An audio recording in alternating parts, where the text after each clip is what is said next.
চড়ক পূজা দেখতে গিয়েছিলাম বহরমপুরের স্কোয়ার ফিল্ড ময়দানে।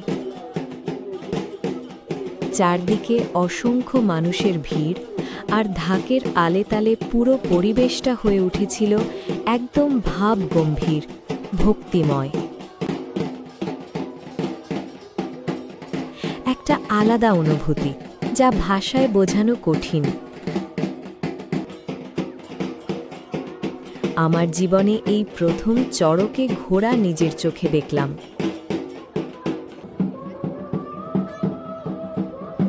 চড়ক পূজা উপলক্ষে সেখানে যেন এক জমজমাট মেলার আসর বসেছিল। হাসি, আনন্দ আর উৎসবের রঙে ভরে উঠেছিল চারপাশ।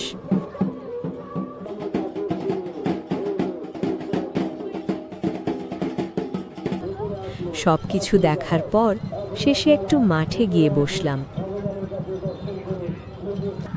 শান্ত স্নিগ্ধ বাতাসে আর সুন্দর আবহাওয়ায় মনটা যেন একেবারে জুড়িয়ে গেল।